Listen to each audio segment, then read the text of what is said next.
Lahat ng pinakamalakas na martial artist ay malakas at iginagalang. Dahil naglakbay sila ng mahabang at mahirap na daan mula sa simula ng kanilang pagsasanay hanggang sa tuktok ng kasanayan. Kaunti lang ang mortal na kayang lampasan sila sa husay sa pag-aral ng mga teknik at gawi sa martial arts. Sinasabi ng mga sinaunang alamat na mayroon silang ganitong kaalaman na kaya nilang tumagos sa kawalan papunta sa kabilang panig at sakupin ang langit at lahat ng kaharian. Nakasalalay sila sa sinaunang kaalaman na nakatago sa mga lihim na sinaunang scroll at nagsasanay ng mga teknik sa paglinang ng may tiyaga na lampas sa kayang gawin ng karaniwang tao. Sa pamamagitan ng mga teknik na ito, kanilang napapawi ang lahat ng limitasyon ng pisikal na mundo, nalalampasan ang lahat ng harang, at nakakaluso sa isang hindi kilalang mundo. Yeshen, tulad ng karamihan sa mga kultivator, dahan-dahang nilalakad ang mahirap na landas na ito ng buong sipag at tiyaga, hindi nagsasayang ng oras at pagsisika. Ang nakakatakot na kwento na nagdulot ng pisikal na pagkasira ni Yetsuan ay utos ng isang nakatatandang miyembro ng kanilang pamilya. Ngunit swerte pa rin ang nakangiti sa kanya. Ang mahikal na teknik ng espada ni Besert na pinapangarap ng bawat kultivator, na nakatago sa isang sinaunang scroll, ay hindi madaling makuha ng lahat, ngunit walang duda na pangarap ng bawat nagsasanay na makamit ito dahil nagbibigay ito ng hindi maipaliwanag na lakas at galing sa laban. Matutulungan niya ang kanyang kapatid na mamaster ang iba't ibang paraan ng pagyabong upang makamit ang kawalang hanggan dahil meron siyang iba pang bagay bukod sa kagandahan. Una sa lahat, mahal niya ang kanyang kapatid ng higit sa kahit sino sa pamilya at itinuturing siyang pinakamagaling sa buong mundo at laging handang tumulong sa lahat ng bagay. Pangalawa, sa kabila ng kanyang kabataan, taglay niya ang karunungan at ang lapad at kabutihan ng kaluluwa na isang malaking yaman sa panahon ng kaguluhan. Nakatanggap si Yetsuan ng isang mahiwagang scroll na naglalaman ng pinakamakapangyarihang teknik sa espada upang magamit niya ito sa pagprotekta sa kanyang buhay. Ang lugar kung saan nakatira ang pamilya ni Yetsuan ay parang paiso sa mundo. Ang maganda nilang bahay ay nasa ilalim ng lilim ng mga ligaw na halaman, at hindi kalayuan ay may isang talon at mga ibong kumakanta. Kailangan ang tulong ng kapatid na babae pagkatapos ng mga pangyayari sa kanilang pamilya na dulot ng kasalanan ng kapatid ni Yetsuan, isang masama at selosong tao na may uhaw sa kapangyarihan. Ang pinuno ng pamilya at pinuno ng bayan ay ang ama ni Yetsuan at ng kanyang kapatid na babae at lalaki. Siya ay isang iginagalang na tao sa bayan at ang kanyang salita ay batas. Nairespeto siya ng mga residente at agad-agad na pumupunta sa plaza upang pakinggan ang sasabihin ng pinuno. Sa araw na iyon, tinipon niya ang mga mamamayan ng lungsod at ang plaza upang ipahayag ang kanyang desisyon na italaga ang kanyang tagapagmana. Ang kapatid ni Yetsuan na si Yilang ang pumali sa kanyang trono, at hindi lihim sa pamilya na ito ay dahil sa kanyang talino at kabutihan. Siya ay isang masama at masamang tao at walang hanggan ang kanyang mga pakana, na ikinagagalit ng kanyang kapatid at ibinabalita sa publiko, dahil hindi siya sang-ayon sa desisyon ng ama. Sinasabi niya na iniaalay ni Yetsuan ang kanyang buhay para makuha ang karapatan sa pagmimina sa kanilang bayan sa larangan ng digmaan. Nagseselos siya sa kanyang kapatid, na itinuturing ng kanyang ama na isang mahina at walang silbing tao para sa pamilya, at nakikipagtalo siya sa kanyang ama. Ngunit hindi natuwa ang mga residente sa kanyang asal. Ayon sa mga batas ng pamilya, hindi angkop para sa isang babae na ipahayag ang kanyang saloobin, lalo na sa publiko na nakikipagtalo sa kanyang ama, na siyang nakatatanda sa pamilya. Kailangan niyang kumilos. Inutusan niya ang mga bantay na pakalmahin ang marahas na babae,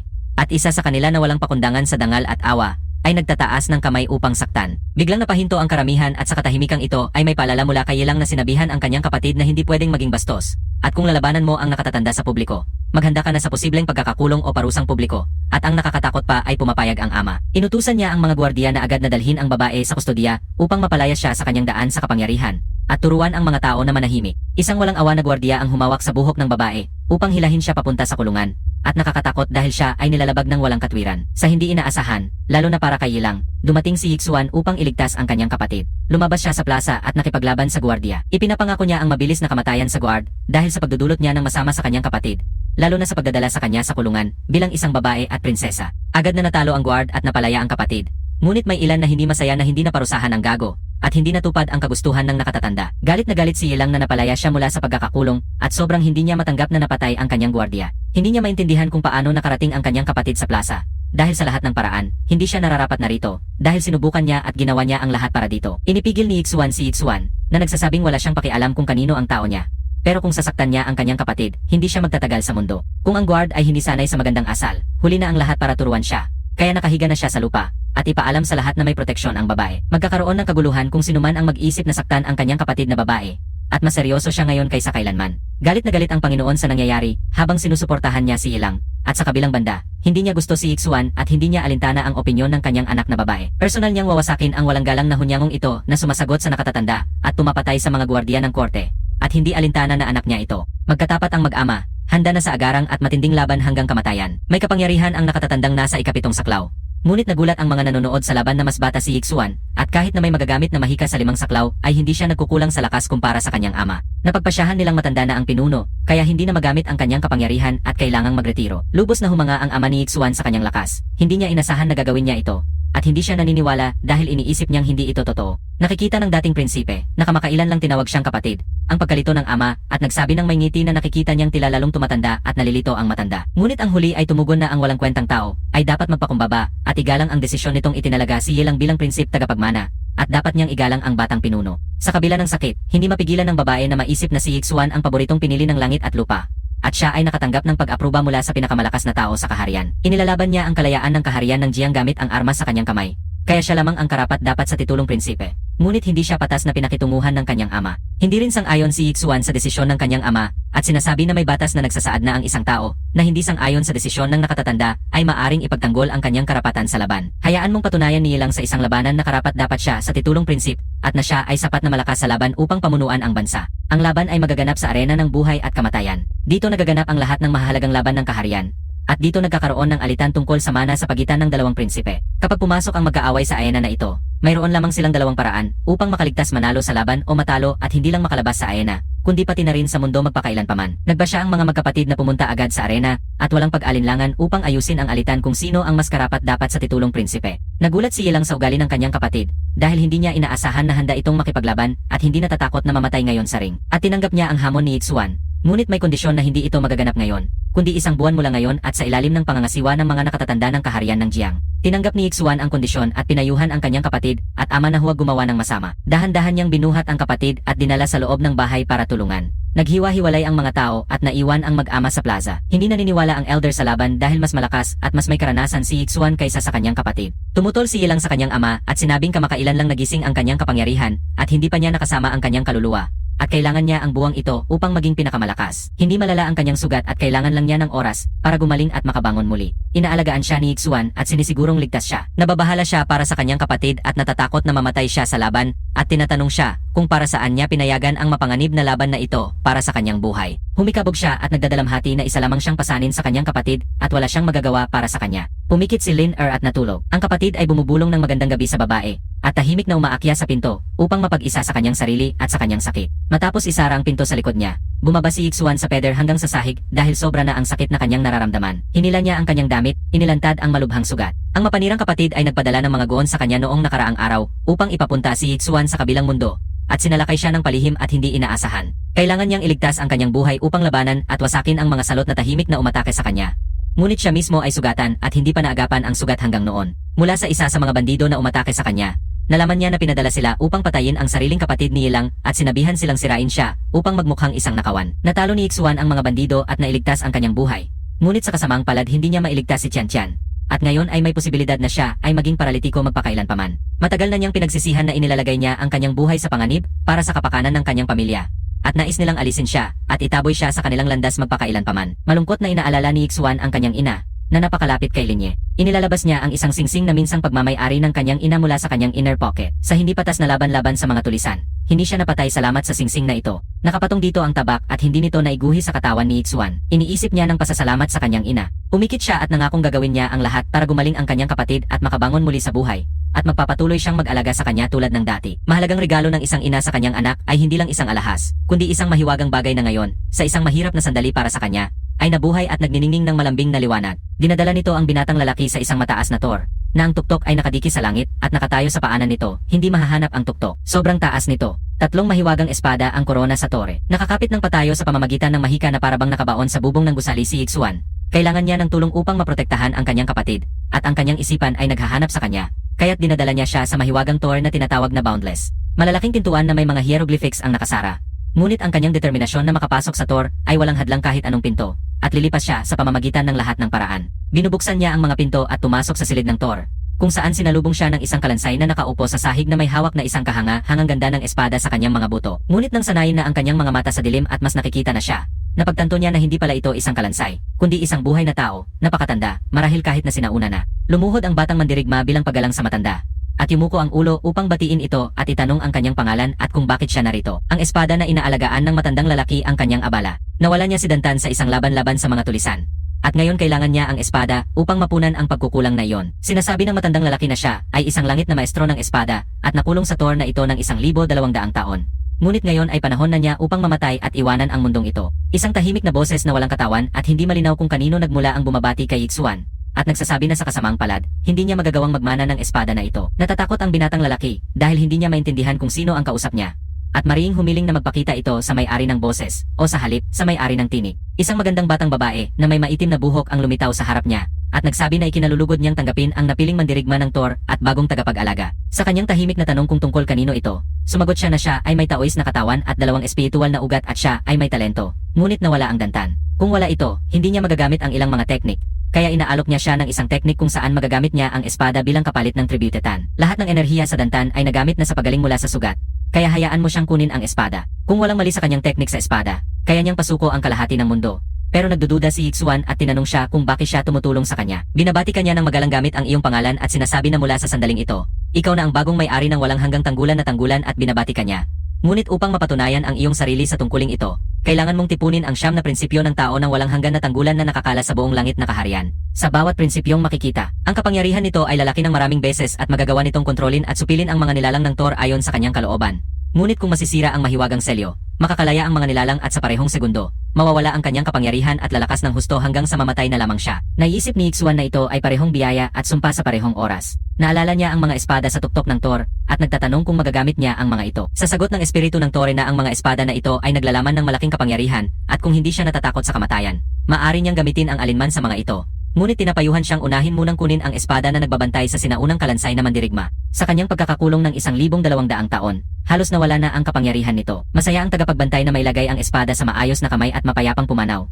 Ngunit kapag inilalagay ang energy component ng espada sa tributetan, kailangang mag-ingat. Kahit na mahina na ang espada para sa isang hindi sanay, maaari pa rin itong maging sobrang lakas at delikado, at maaring magpaalam na sa buhay. Magagalit ang bangkay dahil nais na nitong magretiro. Nasa kanya ang desisyon at maraming kailangang pag-isipan dahil kung mamatay siya dito, walang gagawin ang sinuman para protektahan ang kanyang kapatid. Walang pagpipilian kaya't mabilis ang pasya. Nanganganib ang kanyang kapatid at gagawin niya ito, kahit na ito na ang huli niyang gagawin sa buhay na ito. Masaya ang babae sa desisyong ito at sinisiguro niya na tutulungan niya siya sakaling may panganib at malamang hindi siya mamamatay. Magiging medyo may kapansanan lang siya. Matapos sabihin iyon, lalo pang tumibay ang kanyang tiwala at sabik na siyang simulan ang pag-aral ng pagkuha ng espiritual na lakas ng espada at ang pagsasanib nito. Isang mahiwagang sumpa na may anyong maliwanag na lilang liwanag ang lumipad mula sa mga daliri ng espiritu. Kumalat sa paligid at naging isang pulang liwanag na bumalot kay Yixuan. Ang spell na tinatawag na Invincible Sword Body ay nagliliwanag sa buong espasyo at dumadaloy papunta sa kanyang ulo na parang kusa. Pumapasok sa kanyang isipan ang mga salita ng spell at nakaririnig siya ng isang panloob na boses na bumubulong na ang daan ng espada ay ang maging buhay ang espada at ang tao ay maging espada. Kailangan niyang makipagpalitan ng esensya sa espada at pagkatapos ay maging isa. Ang lalaki ay magkakaroon ng kakayahan ng espada na siya ay magiging hindi matitinag tulad ng bakal. Sa oras na ito sa palasyo, nagkakape ang matanda at siyilang sa veranda sa hardin. Mula sa labas, tungkol sa kagandahan ang kanilang usapan, pero kung pakinggan mo, walang maganda tungkol dito. Itong 2 tuso ay nagbabalak na wasakin si Yixuan at ang elder ang namumuno. Sabi niya na may nakaligtas sa mga atake kay Yixuan at iniulat na nasira ang kanyang dantan at hindi na siya makakalaban. Pumasok si Yilang sa usapan. Sinasabi niya sa matanda na huwag mag-alala dahil taglay niya ang kakayahan mula sa ika-6 na realm at mas malakas siya sa anumang sitwasyon at papatayin niya si Yixuan. Nagising si Yixuan na sugatan sa kanyang bahay at nakakagambala ang kanyang paggising dahil napagtanto niyang lahat ng ito ay isang panaginip lamang ngunit itinaas niya ang palad niya sa mukha at nakita ang kumikislap na mahika na may larawan ng isang espada. Kaya nagtagumpay siya at taglay niya ang kapangyarihan ng ika-6 na realm. Dumating si Lin Er, ang munting kapatid na babae niya, at napansin niya ang mga marka sa mukha nito mula sa pananakit. At hiniling niya sa kanya ang isang tapat na sagot kung sino ang gumawa nito. Inapakain ng punong chef ang mga manggagawa ng bulok na pagkain at ginagawang bastos sila, at hindi niya matiis ang kawalang hustisyan na ito, kaya sinabi niya ang kanyang saloobin at pinausahan niya ito. Nakikinig ng maingat ang kapatid sa mga reklamo ng kanyang kapatid at nagpasya siyang maghiganti sa kusinero dahil sa pagbatikos sa kanyang kapatid dahil walang sinuman ang may karapatang manakit ng walang dahilan. Kahit na may sugat siya, ayaw niyang ipagpaliban ito. Bumangon siya mula sa kama. Hinawakan ang kamay ng kanyang kapatid na babae at tinanong siya kung saan ang kusina at ang chef. Nagtatagpo ang kusinero sa bakuran ng palasyo at may masamang ngiti na nagkukunwaring masaya siyang makita ang sinasabi niyang dating tagapagmana ng kaharian. Kasama niya si Yileng at halatang naabala si Yixuan sa isang usapan. Kailangan nilang may masamang balak dahil walang mabuting tao sa mga ito. Lumalabas ang katotohanan ng sabihin ng kusinero na ang nakatatanda ay kamakailan lang nangakong ipapakasal siya kay Lin Er at tapos na ang usapan. Labis na nagali si Yixuan sa balitang ito. Sabi niya, walang kasalan na magaganap dahil papatayin niya mismo ang kusinero dahil sinaktan nito ang kanyang kapatid at wala nang magpapakasal dito. Yumurong ang kanyang damdamin sa ideya na magiging asawa ng bastos at walang pusong lalaking ito ang kanyang kapatid kaya agad niyang isakatuparan ang banta. Hindi gusto ni Yileng ang ugali ng kanyang kapatid na nagpoprotekta sa kanyang kapatid na kinamumuhian niya ng buong puso at gusto niyang pakasalan ang kusinero para pagtawanan siya. Humihingi siya ng paumanhin sa pagwasak ng kanyang plano ngunit sa tingin ni Yeshuan ay dapat humingi ng tawad si Yileng sa kanyang kapatid dahil sa paghahangad na ipakasal siya sa isang bastardo. Mukhang magiging away ito. Magkakaroon ng laban sa pagitan ng dalawang pinakamatibay na lalaki. Walang awa mula sa alinman sa kanila dahil pareho nilang iniisip na nilalabag ng isa ang batas. Si Yeshuan ang unang umatake. Iniabot niya ang kanyang braso at nagpapadala ng isang malakas na suntok na enerhiya papunta kay Yileng. Matapos siyang saktan, sinubukan niya ang kanyang suntok sa kauna-unahang pagkakataon. Lumalabas na napakalakas niya na pagkatapos ng unang atake. Nasa lupa na ang kalaban at hindi na makalaban pa at nagtataka lang kung saan nagkaroon si Yeshuan ng ganitong lakas. Ipinaliwanag niya kay Yileng na hindi tungkol sa lakas ni Yeshuan, kundi sa kahinaan ng kanyang kapatid dahil tanging ang mga mahina ang niyayakap ang mga bata at babae na hindi magagalit. Hindi sila makakabangon para sa kanilang sarili, kaya laging handa si Yileng na ipakita ang kanilang di umano'y lakas sa kanila.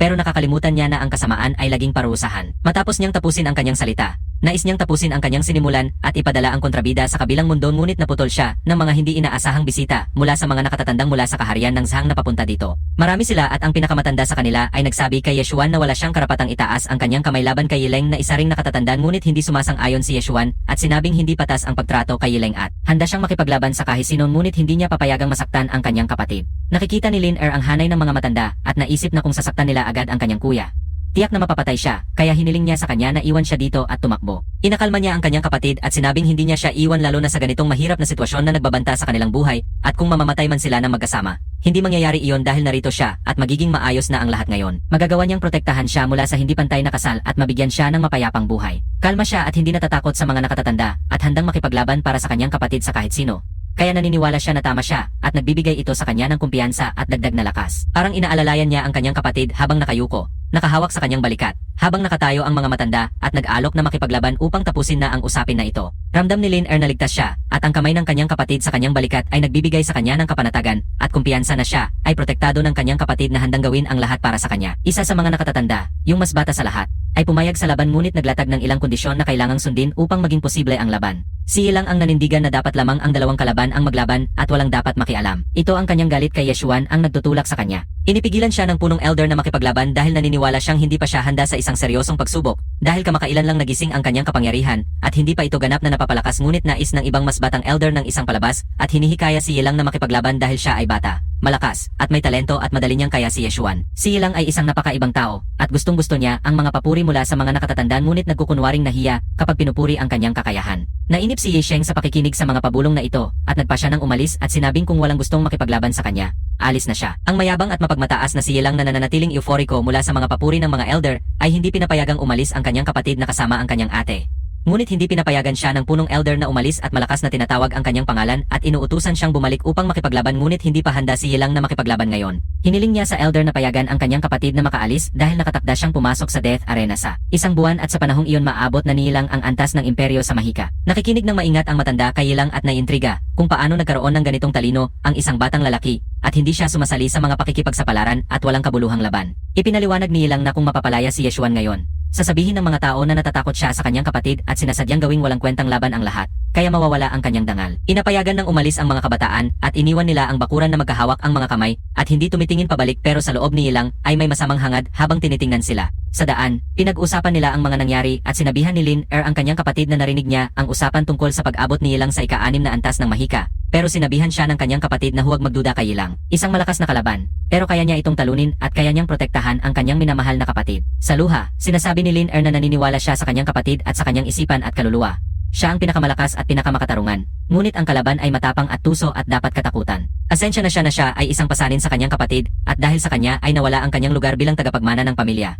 Ngunit tinapalakas niya ito at sinasabi na si Lin ay hindi isang pasanin kundi kanyang pamilya. Binibiro niya ang kanyang kapatid at sinabing hahanapan niya ito ng paraan para magpagaling at maaari siyang magpakasal sa isang mabuting lalaki at mamuhay ng masaya magpakailanpaman at magkaanak ng maraming anak ngunit seryoso niyang tinanggap ang biro at sinabing hindi siya magpapakasal kailanman dahil hindi siya makakahanap ng lalaking kasing noble at mabait ng kanyang kapatid. Sinasabi niya kay Yeshuan na hindi niya nagagamit ang buong kakayahan ng espada at dapat niyang gamitin ang mahika ng espada na dumadaloy sa buong katawan niya. Hindi niya sinabi kung paano ito gagawin, pero nagpa siya si Yeshuan na subukan ito sa sariling panganib lalo na at sinasabi niyang madali lang ito. Ang Thor ay puno ng magagandang liwanag na sumisilip sa lahat ng sulok at pumupuno sa buong espasyo. Hindi ito maaring itago sa loob at kapag tiningnan mo ang Thor mula sa labas, Nakikita ang liwanag na ito na parabang pinapalibutan ng libo-libong ilaw. Sinasabi ng espiritu ng Thor kay Yeshuan na meron siyang daois na katawan at tiyak na ito ay isang kalamangan ngunit kailangan niyang pag-igihin ang pagpapalago ng isang gintong katawan. Sa oras na ito ay may pasasalamat na panalangin sa palasyo. Ang lahat na matanda sa pamilya, bataman o matanda, ay umuko at nagpasalamat sa langit sa pagtulong kay Ilang. Sa kanyang palasyo, walang tigil siyang naghahanda para sa paligsahan at hindi tumitigil sa pag-ehersisyo upang mapalakas ang kanyang pisikal at espiritual na lakas dahil alam niya kung gaano kalakas si Yeshuan. Sa walang katapusang Thor, matapos ang maraming pagpilit, nagawang kumbinsihin ni Yeshuan ang espiritu ng Thor na kailangan niya ang gintong katawan ngayon na hindi na niya kayang maghintay. Sa kabila ng lahat ng kanyang pag-alala, nagpasya siyang sumunod sa kanyang pakiusap at ipinaliwanag sa kanya ang tungkol sa pagsasanay na ito. At sa kabila ng lahat, naging maayos ang lahat at ngayon ay taglay niya na ang gintong katawan. Ang isang makapangyarihang mabilis at malakas na katawan ay malaking kalamangan ngunit nagbababala ang espiritu ng Thor kay Yeshuan na hindi lang ang katawan ang pwedeng pag-asa. Kailangang pag-ibayuhin ang espiritu. Nagpapasalamat si Yeshuan sa practice at nagdasya siyang humiling pa at humingi ng tulong para sa kanyang kapatid na nangangailangan ng gamutan matapos siyang saktan. Hindi siya tumanggi ngunit sinabi niya na ang babae ay kailangang dalhin sa tore. Tanging siya lamang ang pwedeng pumasok sa Thor dahil pinili siya nito bilang magiging tagapag-alaga. Sa mabigat na isipan, umuwi siya at iniisip na hanggat hindi niya malulutas si Ilang, hindi siya makakatulong sa kanyang kapatid at makakapagpahinga ng payapa. Sabi ng babae sa kanyang kapatid na narinig niya sa bayan na nagdiriwang ang mga nakatatanda sa pagpasok ni Ilang sa pinakamataas na ikapitong antas ng mahika. Isusuko ang pagod at mabigat na isipan upang hindi siya maabala. Ngumiti si Yeshuan at masaya niyang sinabing maniwala ang kanyang kapatid sa kanya at tiyak na mananalo siya. Inaanyayahan niya si Lin na maglakad-lakad. Matapos siyang saktan, hindi na makalakad ang babae at binubuhat siya ng kanyang kapatid habang naglalakad sila. Inapanood sila ng espiritu ng Thor. Naglalakad sila ng mahinahon sa lungsod at narating ang mga pinto ng lungsod na puno ng tao na abala sa kanilang mga gawain. Isang kakaibang kabayo ang lumitaw sa gitna nila o mas tama nga, isang sakay at nakaupo siya sa isang magandang puting unicorn na may mapagmataas na tindig. Sa likod niya ay isang mahabang maganda at matibay na sibat at para siyang isang batang mandirigma. Nakikita niya ang isang masayang mag-asawa na si Yeshuan na may dalang maliit niyang kapatid sa likod niya. Nagkatawanan sila at nagkakatuwaan. Hiningi niya na ilagay siya sa lupa at tumawa siya pabalik. Biglang nagsimula ang ingay ng mga tao, nagsasalita ng malakas at nagtuturo sa gete kung saan pumasok ang batang mandirigmang si Lan Hui mula sa lungsod ng Yanggong. Sikat na sikat ngunit bakit siya naparito sa lungsod at para saan siya ngayon pumasok sa gete sakay ng kanyang kabayo. Lin ay humihingi sa kanyang kapatid na tumigil at tingnan ang alamat na babae. Dahil alam ng lahat na siya ay isang henyo at ang unang kabataan na nakarating sa ikapitong antas ng mahika. Ang balita tungkol sa kanyang pagdating ay kumalat sa buong lungsod at puno ang plaza ng mga tao na ikinagulat ni Yeshuan at hindi niya maintindihan kung ano ang nakaka-interes dito. Ipinaliwanag sa kanya ng mga tagabayan na siya lang ang nakalampas sa yugto ng langit at lupa mula sa ganoong kabataang edad at ang katotohanan ito ang nagpasikat sa kanya. Ang dahilan niya sa pagpunta sa lungsod ay agad na natuklasan. Natutunan niya na isang prinsipe na nagngangalang Ilang ang nakaabot sa pinakamataas na antas ng mahika at pumunta siya dito upang makipaglaban sa kanya. Nakikita niya si Yeshuan at inakala siyang si Ilang dahil nakasuot siya ng damit ng prinsip. Tinawag siyang Ilang at hinamon siya sa isang laban. Naglakad siya sa gubat ng 3 araw hanggang sa makalabas sa kakahuyan at mahanap ang lungsod na nais niya, ngunit hindi niya kilala si Ilang sa mukha kaya nalito siya sa magkapatid. Sinasabi ni Lin nang may kabataang diretso na mali siya, pero galing sila mismo sa bahay ni Ilang at masaya silang siya ay palisin. Tahimik na nag-alala si Yeshuan na magkakaroon sila ng problema dahil sa pagiging madaldal ng kanyang kapatid at nais niyang agad siyang ilabas dito. Ang babaeng mandirigma ay hindi siya papayag na gawin niya iyon. Sabi niya hindi niya alintana kung sino siya dahil nakikita niya ang kanyang lakas at ito ay katumbas ng kanyang lakas at inimbitahan siya sa isang laban. Matagal na siyang hindi nakipag-ensayo sa kapantay at hindi pa nakipaglaban sa kapantay kaya't napakalaki ng alok na ito at isang bagay na dapat pag-isipan. Sabi ng binata na talagang pumapayag siya sa laban ngunit sa loob ng 2 araw lang at kung maghihintay siya, magiging serbisyo niya at lalaban sa kanya. Natakot ang babae na panoorin ang kanyang kapatid dahil hindi siya ganap na naniniwala sa kanyang lakas at natatakot na mapahamak ni Lan Hu ang kanyang kapatid at 2 pilay para sa isang pamilya ay masyadong marami. Ngumiti ang babae sa kanya at nagkukunwaring inis sa kanyang mga salita dahil ang kanyang pantay na lakas ay hindi nagbibigay sa kanya ng karapatang ipagpaliban siya ng 2 araw. Inag-ingat siya ni Yeshuan na maaring siya ay magulat pero hindi siya naniniwala at handang tumawa sa lalaki sa harap ng maraming tao sa plaza. Sa plaza, bukod sa mga taong pumasok at lumalabas sa lungsod at naglalakad-lakad, may pamilihan din tulad ng isang palengke. Isang mahirap na magsasakang babae ang nagdala ng pipino upang ibenta ngayon at tahimik na nagtitinda nito. Magalang na humingi si Yeshuan sa kanya ng isang pipino. Humampas at itinapon niya ang pipino kay Lan Hu at bumalik ito sa kanya na parang bumerang na gumagawa ng bilog at sa kamay ng binata ay may pipino at isang bagay pa. Hindi agad naintindihan ng kabayo na babae kung ano iyon at sa pagkadismaya ay ibinaba niya ang tingin at nagpa siya ng maghanap kay Ilang dahil wala siyang nakitang kalaban dito. Ngunit muli siyang tiningnan ng binata at nakita niya hindi lang isang saging na gulay kundi pati na rin isang piraso ng kanyang buho. Hindi niya maintindihan kung paano niya nakuha iyon. Ngumiti si Yeshuan habang ibinabalik ang gulay sa magsing irog na babae. Nagpapasalamat sa kanya at binabati siyang magtagumpay sa kanyang paninda.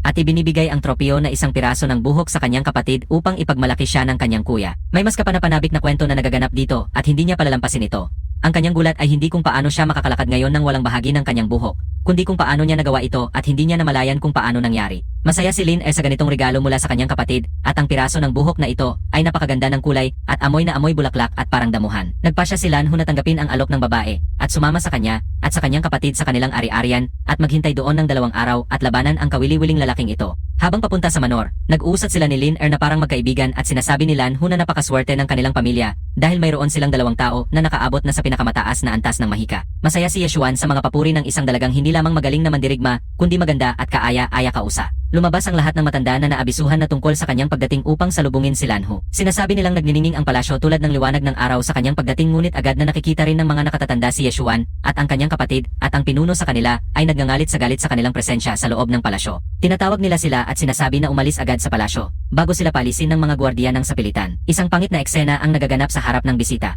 Mataray na sinagot ni Yeshuan ang matanda na ang dahilan kung bakit siya nandito ay wala nang kinalaman sa kanya. Hindi maintindihan ng babae kung bakit ganito ang trato kay Yeshuan at sa kanyang kapatid dahil nakikita niyang magkadugo sina Yilang at Yeshuan, pero ang isa ay pinararangalan habang ang isa ay pinapaalis sa bakuran. Ipinaliwanag ni Yilang na napaka-arseniko at walang modo ang kanyang kapatid at wala itong talento, kaya tinanggal siya sa karangalan bilang tagapagmana at pinalayas mula sa palasyo. Ngunit may sariling opinyon ang babae tungkol dito at kamakailan lang ay nakita niya mismo kung ano ang kaya ni Yeshuan at naniniwala siya sa kanyang sariling mga mata at hindi sa mga salita ng isang hindi kilalang tao. At sa paraan niya ay naisip niya kung sino ang lalaking mayabang na iyon na palaging binubulyawan si Yeshuan, ngunit kailanman hindi ipinakita ang kanyang tunay na kakayahan. Iginugol ng punong elder si Yilang sa kanya at sinabing siya ang lalaking pinuntahan niya sa kanilang bayan. Ngumiti si Yilang sa babae at naisip na kapag nalaman niya na lumipat na siya sa ika-7 daigdig, hindi na siya tututol sa kanyang lakas at alindog. Galit na galit ang babae sa lahat ng nangyayari dito dahil hindi niya nakikita ang lakas ni Yilang at iniisip na niloloko siya at humihingi siya ng tapat na sagot mula sa taong namumuno. Iniisip niya na tinutukso o pinagtatawanan siya nila sa pagpapakita, kaya lang bilang isang nangungunang mag-aral, pero para saan ang layunin nila sa ganitong gawain.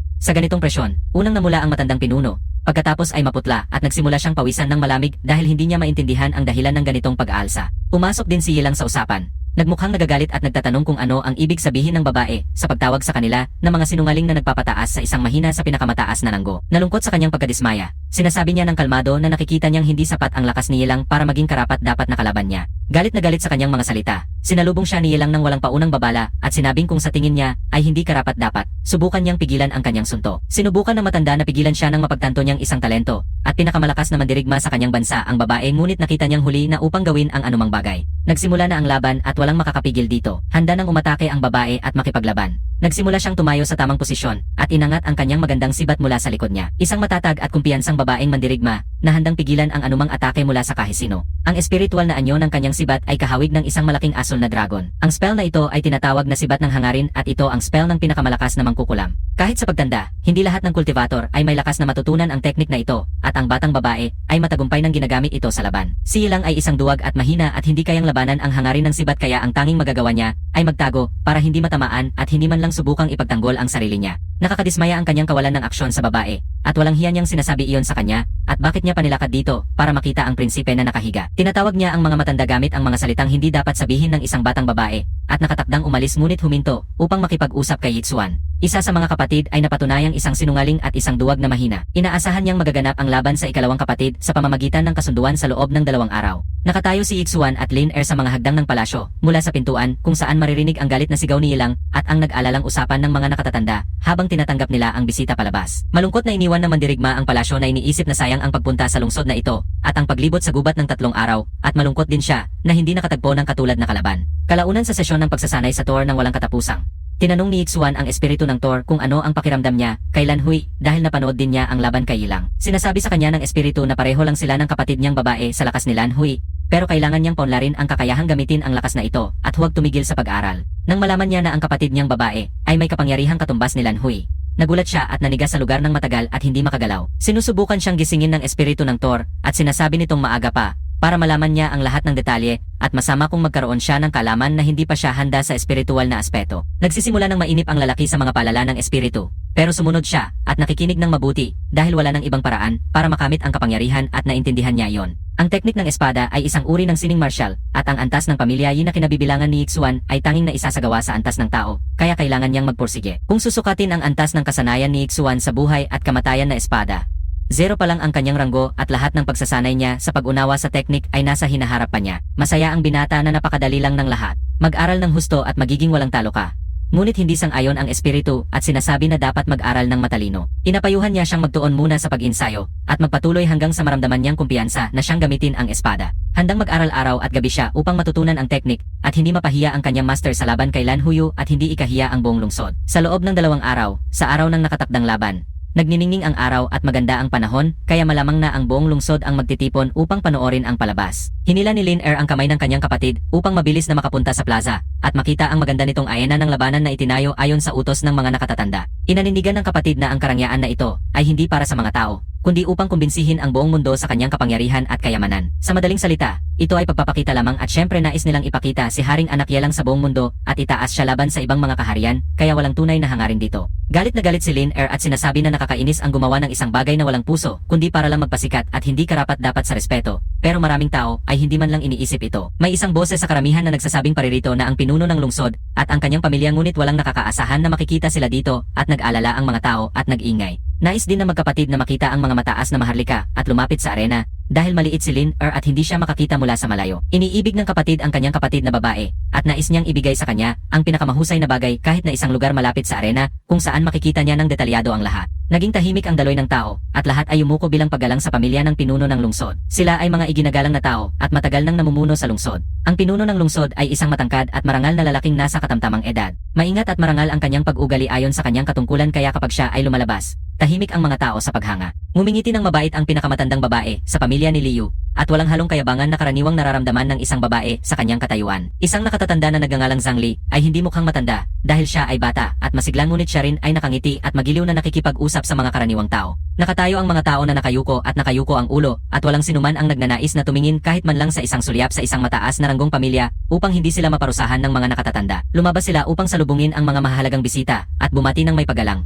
At sinabi ng pinuno na nagpapasalamat siya sa malaking karangalan ng pagtanggap sa kanila. Upo sila at muling nagbubulong-bulong ang mga tao sa paghihintay sa laban at ang ingay ay maririnig mula sa malayo sa arena. Naririnig ni Yilun ito at nakakaabala sa kanya at natatakot siyang lumabas. Sa gitna ng tao ay naroon si Yitsuan na naghihintay na hamunin sa laban. Hindi siya inimbitahan sa palasyo para maghintay, kaya malinaw na walang lugar para sa kanya roon. Hindi siya nababahala dito at nakangiting sinalubong ang magiging kalaban niya, ang paboritong kapatid na si Yelang na karaniwang galit at mayabang. Hindi masaya ang kanyang kapatid na makita siya at kasalukuyang nakikipaglaban, kaya hindi niya gusto si Yitsuan na may mapanuyang ngiti at ang kanyang kapatid na walang duda ay nasa malapit. Inipigilan siya ng punong elder na gawin ito. Inilalagay ang kamay sa kanyang balikat at sinasabi na hindi niya dapat mawala ang kanyang dangal sa harap ng mga mataas na panauhin at ng mga tao. Sang-ayon si Yelang na magpapakita siya ng magandang asal, ngunit nananatiling galit at kulang sa kontrol sa kanyang emosyon. At sinabing bibigyan pa niya si Yitsuan ng ilang minutong buhay. Pumupunta ang pangunahing matanda sa mataas na podyum upang ipahayag ang pagsisimula ng laban. Nakatayo dito ang mga mahahalagang panauhin sa mga upuang parang trono. Nagsama-sama ang buong bayan sa plaza, ngunit ngayon ay napakatahimik na parabang walang tao dito, at kahit ang langaw na dumaan ay maririnig. Binilisan ng matanda ang boses gamit ang mahika at sinimulan ang kanyang pambungad na talumpati. Nagpasalamat siya sa lahat na dumalo upang panoorin ang laban. Lahat ay nakikinig ng maingat sa talumpati maliban sa mga kilalang panauhin. Nag-uusap-usap sila ng masaya at pinag-usapan hindi si Yelang na prinsipe ng korona, kundi isang simpleng lalaki na nagngangalang Yitsuan. Nakalaban na nila siya noon at nagdulot ng maraming problema dahil siya ay matapang at malakas, at mas maganda sana kung siya ay ipinanganak sa kanilang pamilya. Sa usapan, napagbasyahan nilang ang pamilyang pinagbawalan kay Yitsuan ay napakakupad dahil hindi nila siya makita bilang haligi ng pamilya at isang magaling na mandirigma. Nagsasalita ang pinuno ng isang paalam na salita sa mga kalahok. Binibigyang diin niya na mula nang pumasok sila sa arena, nasasakupan na sila ng batas ng buhay o kamatayan. Inilalabas ang simula ng laban at nakatayo ang magkalaban sa magkatapat na may determinasyong manalo at mabuhay dahil ang panuntunan ay ang gantimpala ng tagumpay ay ang buhay. Sinimulan ni Yelang ang laban sa mga banta sa salita at sinabing ang kanyang buhay dito at ngayon ay magtatapos na at pagtatawanan ng lahat ang katawan ng dating prinsipe. At hindi marunong magsalita ng magagandang salita si Yitsuan, pero marunong siyang tumama ng maganda, kaya sinimulan niya ang laban hindi sa salita, kundi sa suntok, at hindi nakapagpahayag si Yelang bago siya tamaan. Matapos makatanggap ng matinding suntok sa panga, siya ay lumipad at ang pagbibigay sigaw na ito ay hindi bababa sa kaganda kaysa sa talumpating ibinigay niya kanina. Isang simpleng pisikal na suntok sa panga nang walang anumang mahika. Ganito lumalaban ang mga lalaki kapag ipinaglalaban ang dangal ng kanilang kapatid na babae. Dahil para sa mga mali na nagawa sa kanyang kapatid siya ginawa. May dalawang gwardiya na nanonood ng laban at isa sa kanila ang humihiling sa isa pa na pigain siya para mapagtanto na gising ang tono at hindi siya nananaginip na nagtapos ang laban sa isang suntok. Hindi sang-ayon ang pinuno sa pagkatalo ng paborito at sumisigaw kay Yitsuan na siya ay isang karapat-dapat na hangal at hindi niya pwedeng sadyang sumuntok ng palihim at hindi bibilangin ang suntok. Masayang pinaalalahanan ni Yitsuan ang matanda na naibigay na ang senyas para simulan ang laban at hindi niya kailangang tumayo diyan at makinig habang nagsasalita si Yelang. Kitang-kita ang double standard at handang makipaglaban ang matanda upang ipagtanggol ang paboritong anak. Nakakalimot na kamakailan lang ay ipinagbawal niya ang pakikialam. Sinabi ng pinuno ng lungsod na narinig din niya ang senyales na magsimula ang laban at kaya walang usapan ng tahimik na atake at hindi nalalabag ang mga patakaran. Suportado siya ng kanyang mga kasamahan ngunit nakangisi sila dahil nakikita nila ang patunay sa mga salita ng pinuno na ang pamilya ay sumusunod sa isang hindi matalinong pulisya. Tunay na hindi maintindihan ng nakatatandang pinuno kung bakit sumusuporta ang mga bisita sa batang walang kwenta at bastos na ito. Habang si Ilang ay gising at handang ipagpatuloy ang laban. Napansin niya noong nakaraan pero sa pagkakataong ito, ipapakita niya ang kanyang lakas at makikita nila ang kanyang kapangyarihan. Sa loob ng karamihan, may bulong na nagsasabing si Ilang ay may imperial na antas ng mahika. Dahil matagal nang pinag-usapan ito ng buong pamilya Ye at malamang na matalo si Yixuan. Lahat ay humahanga kay Yixuan dahil kahit noong siya ay prinsip pa lang. Palagi siyang magalang at maginoo sa mga tao, kaya taos pusong nakikiramay sila sa kanya. Sa pagkakataong ito, hindi na nag-aksaya si Ye Lang ng oras sa pagsasalita at unang nagsimula ng laban. Nagbato siya ng spell at lumipad patungo kay Yixuan ng mas mabilis kaysa sa isang pana. Nasa depensang posisyon si Ian, handa na tumanggap ng tama at umaasang may sapat siyang lakas para hindi mapatalsik mula sa ring pagkatapos ng unang atake. Kaya umaabot ang tira sa target ngunit nakakatagpo ng depensa na sobrang lakas na niwalang inaasahan kabilang na si Ilang. Nabali tulad ng bola na tumama sa peder at lumipad palayo, kay Yixuan nang napakabilis na hindi nakapag-isip ang mga manonood kung ano ang nangyari at kung saan siya napunta. Hindi makapaniwala si Ilang sa nangyari dahil siya ang piniling prinsip at hindi matatalo lalo na ni Yixuan na walang respeto. Naging gulat din ang mga bisita dahil hindi nila matukoy kung anong uri ng kapangyarihan ang nakatago sa simpleng anyo ni Yixuan at madali niyang natalo ang isang mage na nasa antas ng hari. Pumasok ang pangunahing tao sa arena upang tulungan ang kanyang paboritong anak at maingat na niyayakap siya habang tumatawag ng mga mediko at kawani upang tumulong. Ang mga bisita mula sa mga upuan ay nanonood sa nagaganap sa arena at hindi sila nakikiramay sa kanya sa anumang paraan at mas masaya pa nga para kay Yixuan. Inutusan ng kanyang nagdadalamhating ama ang mga guard na hulihin at wasakin si Yixuan dahil nilabanan niya ng hindi patas at nanloko upang manalo. Kapatid ni Lin Er ang tumatayo para sa kanyang kapatid at sumisigaw sa foeman na wala siyang karapatang magbigay ng ganitong utos dahil patas ang laban at pantay ang pagkapanalo. Sinusuportahan siya ng mga tao at sumisigaw na hindi pwedeng mawalan ang pamilya kaya hindi nila dapat makipaglaban. Masyadong bastos na sumisigaw ang matandang lalaki na tumahimik ang mga mabababang magsasaka.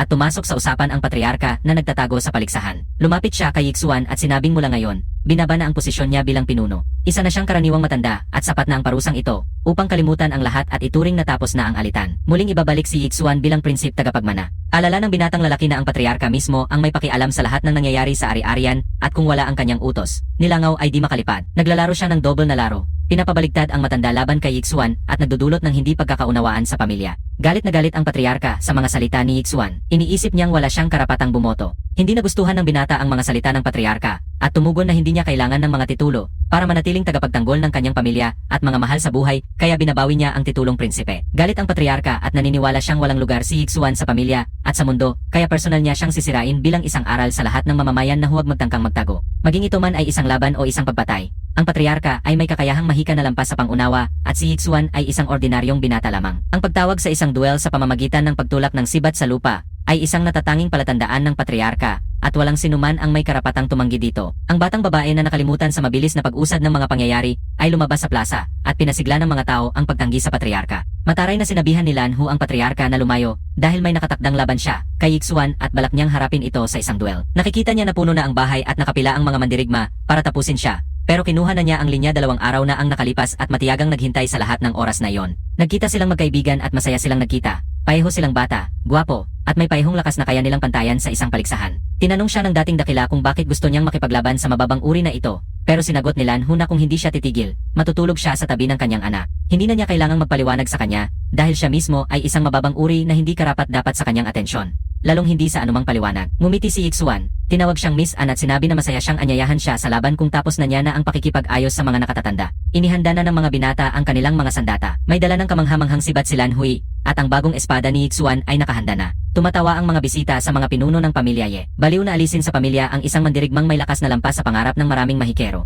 Lumapit ang isa sa kanila sa kapatid ni Yixuan, at nagsabi na hindi niya alam na isang kultivator ang kanyang kapatid. Si Lin Er ay hindi man lang pinapansin ang kanyang mga salita, at maingat na binabantayan ang nangyayari sa arena. Natatakot siya para sa kanyang kapatid, pero gusto rin niya ang babaeng mandirigma. Isusumbong sa arena ang pagtatalo. Inagsusumbatan ng patriarka ang matanda sa pagpapalayas sa isang kultivator ng espada mula sa pamilya at sa pag-ubos ng dugo nito. Humihingi ng tawad ang matanda at sinisisi ang patriarka. Sinasabi niyang sinunod niya ang utos nito. Para silang dalawang tindera sa palengke. Inilalabas si Yilang sa ring gamit ang stretcher at maaring nagsimula na ang laban. Sa mas tahimik na tono, iminungkahi ng matanda sa patriarka na kunin niya ang kapatid ni Yixuan. Ang pag-alis kay Yixuan ng kanyang kapatid ay solusyon sa problema dahil mawawala siya sa suporta sa buhay niya kapag nawala ang kapatid niya dahil siya ang kanyang ilaw sa bintana at lahat ay para sa kanya. Sabi ng Panginoon na ang matanda ay baliw na magmungkahi na hulihin niya ang batang babae na nasa ilalim ng kanyang proteksyon ng pamilyali. Lumilingon ang matanda sa karamihan at nakita niya na sa likod ng babae ay nakatayo ang ulo ng angkan ng Yanyan at nakikipag-usap ng masaya sa kanya samantala nagsimula na ang matagal ng inaasam na laban at magkatapat na ang mga kalaban habang ang paligid ay nag-init sa mahika hanggang sa makitang maliwanag ito sa malayo. Ang sibat ng hangarin na mahusay na ginamit ni Lan Hu sa laban ng higit sa isang beses ay hindi dapat pabayaan ang babae. Isang espiritual na puwersa na parang isang dragon ang humahabol kay Yixuan at tila siya ay sumusukon ngunit hindi talaga ganoon. Nais niyang mapalapit ang kalaban at manalo sa malapitang labanan. Inilalabas niya ang espada mula sa kanyang mga kamay upang mapalaya ang mga ito at magamit ang isang galaw na hindi inaasahan ng lahat, lalo na si Lan Hui na abala sa pag-atake. Tumanggi si Yixuan sa tama at ang punta ng sibat ay humuni malapit sa kanyang tainga. Magandang reaksyon at bilis ang nakatipid sa kanyang tainga at sa kanyang buhay. Hinawakan niya ang sibat ng may nakamamatay na kapit at pinigil ito mula sa paglipad. Biglang napasok sa kanyang mga braso si Lan Hui. At sa hindi inaasahang pangyayari, hindi ito isang laban kundi parang yakap ng magkasintahan. Humingi siya ng paumanhin ngunit hindi niya mapigilan ang kanyang pag-igting at sabay silang bumagsak na parang banggaan. Kumara ni Yixuan ang sigaw ng kanyang kapatid na babae habang nag-alala siya sa kanya at hindi makita ng mga klub ng mahika ang nangyayari sa arena ngunit pinakalma siya ng Panginoon. Hindi kinailangan ni Yixuan na gumamit ng teknik sa paglinang ng espada. Nakuha na niya ang babae na hindi makapagsalita dahil sa hindi inaasahang pagbabago ng laban. Nawawala siya hindi lang sa salita kundi pati na rin sa kakayahang kumilos. Ngunit mas gulat pa ang batang lalaki na mapalapit sa kanya at ang malaking tanong ay kung sino ang tama o siya. Nang makalakad siya, pinalayas niya ang lalaki gamit ang hindi pampangang sipa ngunit aminin niyang natalo siya. Nagbaba siya ng respeto sa kanya at taos pusong humingi ng paumanhin dahil hindi niya sinasadyang maging siya at ilagay siya sa ganitong delikadong sitwasyon. Nagsisinungaling si Lan Hui na walang kakaibang nangyari at sinasabi niya kung gaano siya karapat-dapat na kalaban at kinailangan niyang gamitin ang kanyang kalamangan sa kaharian. Pumunta si Lin Er sa arena at niyayakap ang lig ng kanyang kapatid. Masaya siyang okay at buhay siya. Sabi niya na wala siyang dapat ipag-alala at maayos na lahat. Kalaban niya ay nanonood sa kanila at mas lalo niyang nagugustuhan ang lalaki.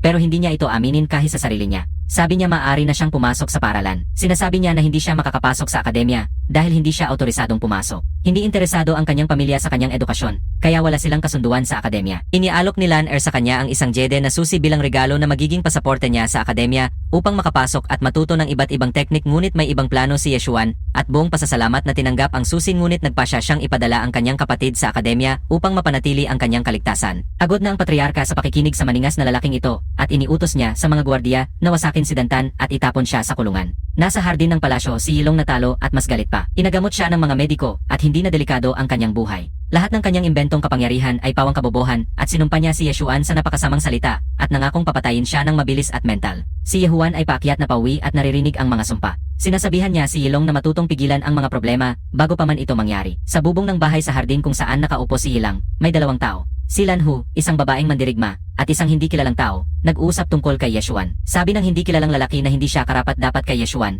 pero sinasabi niya na walang dapat ipag-alala. Ang lalaking magpapasaya sa puso niya ay hindi pa ipinanganak. Ilang araw ang lumipas, nag-upa si Yexuan at ang kanyang kapatid ng karwahe at naglakbay patungo sa kabisera upang makakuha ng malinis na hangin sa mahika na paaralan kung saan siya magiging ligtas. Naglalakad ang kanilang daan sa mga magagandang lugar, ngunit hindi nila ito napapansin. Pagod na ang babae sa biyahe kaya tuwing kalahating oras tinatanong niya ang kanyang kapatid kung gaano pa katagal.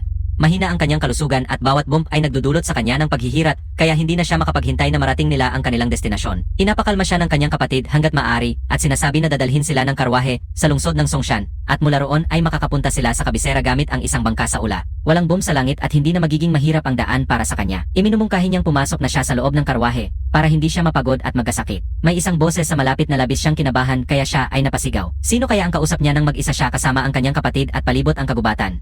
Ito ang espiritu ng Thor, at siya ang hindi niya inaasahang makikita dito, at tinatawanan niya ang kanyang pagkalito, at sinabing matagal na siyang nanonood sa kanila at sinisira niya ang kanyang kapatid. Tawa siyang natawa at nagtaka kung bakit siya takot na takot dahil siya ay isang espiritu at ilusyon at maaari siyang lumitaw kahit kailan at saan man niya nais. Hindi niya naisip iyon at sinubukan niyang haplusin ang kanyang kamay upang makita kung siya ay isang multong walang katawan. Sabi niya kung hahawakan niya siya, hindi na siya mabubuhay. Hindi pawang salita lang ang mga banta ng mandirigmang espiritu ng Thor, kaya umatras siya. At hindi na nag-TRY pang muli dahil marami pa siyang kailangang matutunan mula sa kanya. Humihingi siya ng paumanhin sa kanyang kabastusan at nangangakong hindi na niya ulitin pa iyon. Inatawad siya ng espiritu ng Thor at sinabi niyang dumating siya dito upang ipaalala sa kanya ang kanyang tungkulin na protektahan ang Tore. May nakabasag ng magic seal at nasa panganib ang Tore. Pagkatapos may lagay niya ang kanyang kapatid sa akademya.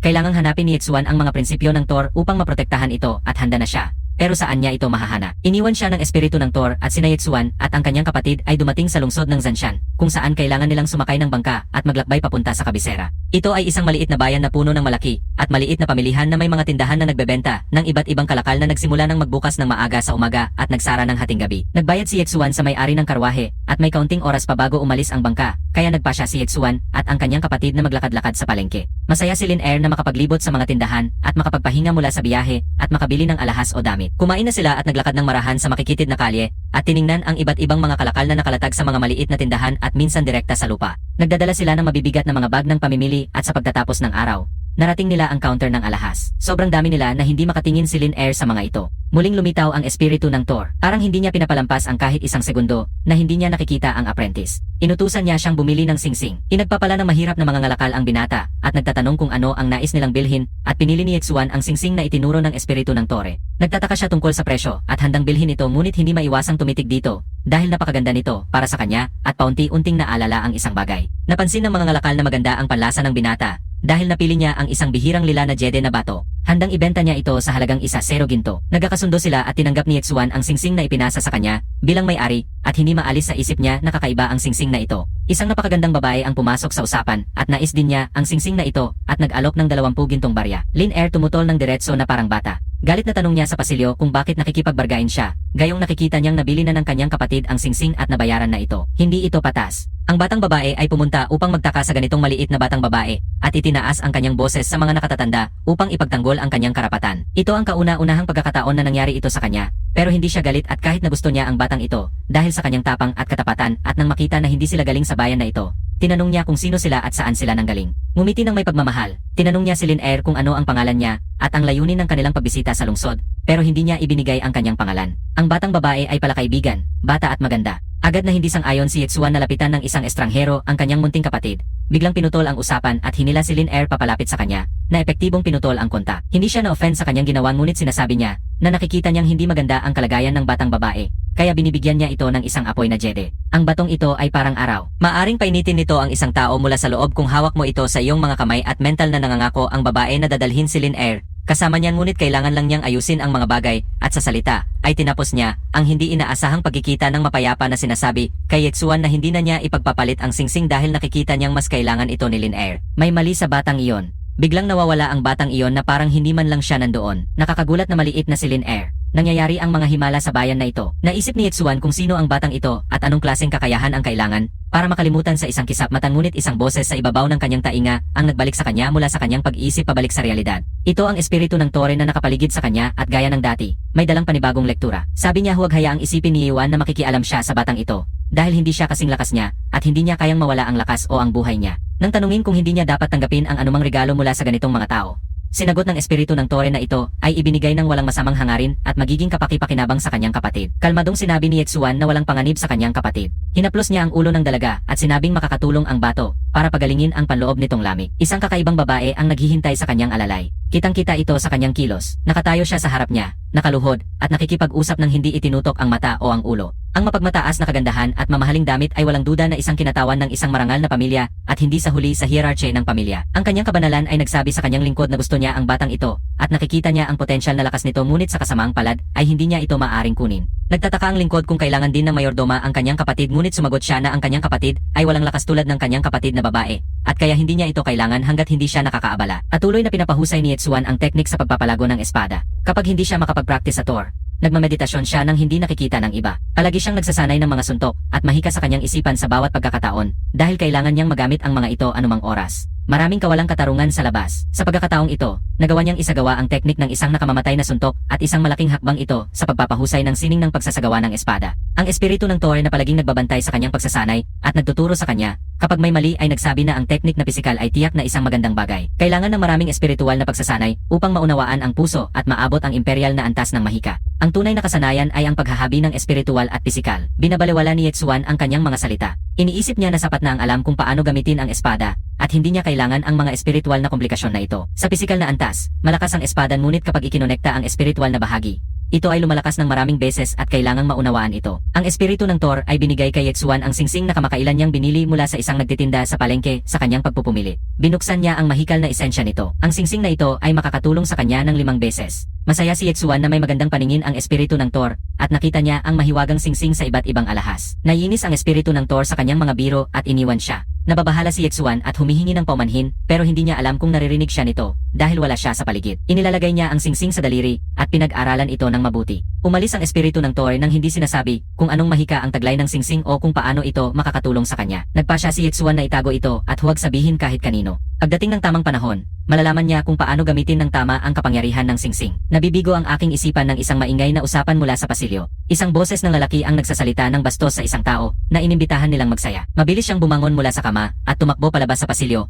habang bumubukas ng malakas ang mga pinto at nakita niya ang nakakatakot na eksena na nagaganap doon. Nakakatakot na nakatitig ang kanyang kapatid na nakatitig sa pader at isang hindi kilalang lalaki ang nakayuko sa kanya nang walang galang na nag-alok ng isang dete. Agad na tinaya ni Yetsuan ang sitwasyon at naisip na nasa panganib ang kanyang kapatid at walang silbi ang makipag-usap, kaya itinulak niya ang lalaki gamit ang kanyang paa at nailigtas ang kanyang kapatid. Ang hindi inaasahang suntok mula sa batang lalaki ay napaatras sa kabilang pader at napasigaw sa sakit dahil malakas ang tama. Hinahayaan ni Yetsuan ang kanyang kapatid na nakatago sa likod niya upang protektahan siya mula sa panganib at tinatanong kung ayos lang siya. Ang kanyang sagot ang magpapasya kung ano ang gagawin niya sa bastardo pagkatapos. Hindi alam ng gago na nasa napakasamang kwento siya, kaya hindi niya nakikita ang lakas ng binatilyo at inisip na mahina siya at sinubukang magbanta kay Yetsuan. Nasa kanyang mga tuhod siya mismo, sumisigaw at pinipilit si Yetsuan na yumuko at humingi ng tawad sa kanya sa atake o sasaktan niya ito nang hindi tinatanong ang pangalan niya. Ang hindi niya alam, pagdating sa kaligtasan ng kanyang kapatid, walang pakialam si Yetsuan sa anggo at paggalang at tupugutan ng ulo ang sinumang manaki sa kapatid niya.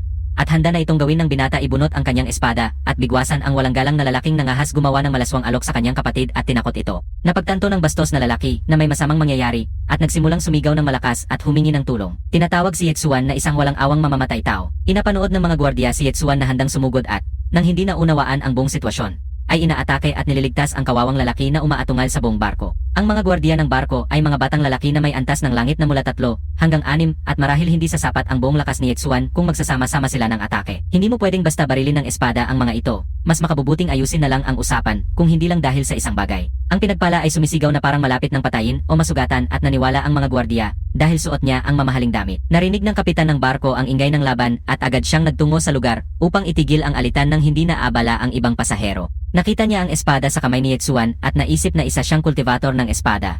Kaya't walang pagdadalawang isip niyang inutusan ang mga gwardiya na itapon ang sigawero sa dagat. Ngumiti si Xianmeng kay Yetsuan at ipinakilala ang sarili. Ang pangalan niya ay Xianmeng. Siya ang kapitan ng barkong ito sa langit at pinaalalahanan niya na parpareho ang mga utos sa barko. Walang sinuman ang pinapayagang gumamit ng armas at kapag bumalik na ang mga gwardiya, alis siya sa bangka kahit ayaw niya o hindi, katulad ng taga-iya. Pero tumutol si Yetsuan sa kanya. Sabi niya na bilang isang mahusay na mandirigmang espada, ay may kalamangan siya kumpara sa ibang pasahero at maaring magpasubali sa ilang mga patakaran. Sabi ng kapitan na alam niya na may 300 lamang na mahusay na mandirigmang espada sa Jiang at wala sa kanila ang ganitong kabata. At marahil ay pinapalakas lang niya ang kanyang presyo. Ipinaliwanag ni Yetsuan ng bahagyang tuso na matagal na siyang nagsasanay sa kanyang guro sa malalayong lugar at kamakailan lang siya nakarating at kung kinakailangan ay ipapakita niya ang kanyang lakas. Sabi ng kapitan na hindi na kailangan niyon. Naniniwala siya sa kanya at sa halip na tumalon sa dagat ay inalok niya siya at ang kanyang kapatid ng pinakamahusay na kabina sa barko na may lahat ng kaginhawahan. Nang pumasok si Lin sa kubo at makita ang karangyaan, nagsimula siyang umiikot at sumayaw sa kasiyahan na parabang hindi pa niya nakita ang mas maganda pa sa buong buhay niya.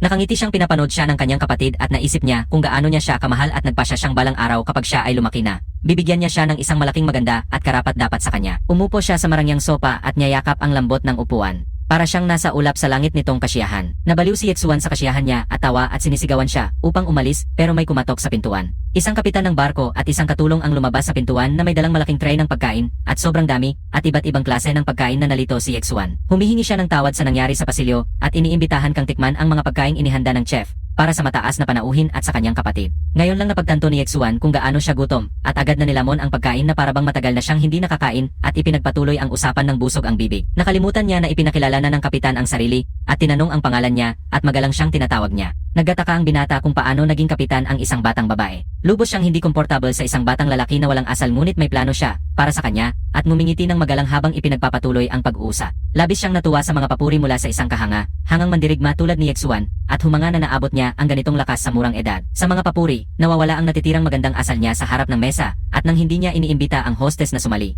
pinapalayas niya ito palabas ng silid na parang isang katulong. Nais niyang malaman kung sino ang kanyang amon ngunit napagtanto niyang kakaiba talaga ang lalaking ito at wala na siyang makukuha pang impormasyon mula sa kanya kaya umalis na lang siya. Siguradong makakahanap siya ng paraan para mapakinabangan ang sitwasyon. Sa paglilipat niya sa mas magagandang kwarto siya at ang kanyang kapatid ay nilabag ang patakaran sa paglilipat ng mas marangal na tao. Isang matandang katulong ang naoroon at sinasabi niya na magagalit si Elder Gu kapag nalaman niya na binigay niya ang pinakamahusay na kwarto sa lalaking walang balbas at sa kanyang kapatid. Nakangiti, tinatawag siya ng alila na isang likas na manipulador. Kilala na niya siya mula pagkabata at palagi siyang naiintriga sa kanyang matiyagang isipan at kakayahang magplano. Ang barko ay nililipad o mas tamang sabihin ay lumilipad sa malinaw na langit. Kasama nito ang maliwanag na araw sa buong biyahe at ayaw talagang umupo sa isang silid. Kahit na isang marangyang silid. Sina Yetsuan at ang kanyang kapatid ay lumabas sa deck upang huminga ng sariwang hangin at magpahinga mula sa masikip na espasyo sa loob ng barko. Nakatayo si Lin Er malapit sa gilid ng barko. Isang sobrang taba na babae na nakasuot ng mamahaling damit ang lumapit sa kanya at nakipag-usap. Pero napansin niya ang magaspang na damit ni Lin Er. Sabi niya hindi niya kailangan gumastos ng pera sa damit hanggat magagamit naman. Pero may mas mahalagang bagay kaysa sa bagong damit. Halimbawa, may nakatatandang kapatid siya. Ipinapakita ng matabang babae ang mamahaling alahas na may mga batong hiyas at tinatanong kung may alahas si Lin Er. Ngunit sinasabi ni Lin Er na hindi niya kailangan ng alahas. May kapatid siya. Hindi lang siya mataba, kundi maingay din at sumisigaw sa mukha ni Lin Er na ang tatay niya ang pinuno ng lungsod ng Songshan at iginagalang siya ng lahat. Sinasabi ng paboritong kuya niya na para hindi magkaproblema, kailangan maging tahimik at huwag sumigaw sa buong barko. At sinasabi rin ng tatay na hindi mataba ang babae, pero malakas. Yung hindi mataba at pinakamalakas. Tumingin si Lin Er at sabi na napakabait ng tatay ng babae, at mahal na mahal siya. Sa sandaling ito, lumapit si Yetsuan sa kanila at nakinig sa usapan. Tinanong niya ang kanyang kapatid kung sino ang batang babae, na naging kaibigan nila agad-agad. Tatlo silang nagkakasiyahan habang nag-uusap. Lumabas ang ama ng babae sa deck, para maglakad at agad siyang tumakbo papunta sa kanya, na sumisigaw na kailangan niya agad ng isang kapatid. Nananatili sina Yetsuan at Lin Er sa tabi, at habang nagkakasiyahan sa daan, ipinagpatuloy nila ang pag-uusap tungkol sa hugis ng mga ulap na dumadaan sa barko. Hindi nakalilipas na hindi napapansin na inilagay ng kapitan ang mga karaniwang tao sa pinakamagagandang kwarto. Nalaman ng matanda at pumunta siya upang kausapin si Han Xianming. Nais niyang tanungin siya ng personal kung bakit niya ito ginawa. Dahil hindi niya maintindihan ang motibo niya sa paggawa nito. Nakikipagkita siya sa kanyang silid habang bakasyon. Nasa harap niya ang isang plato ng mga ubas at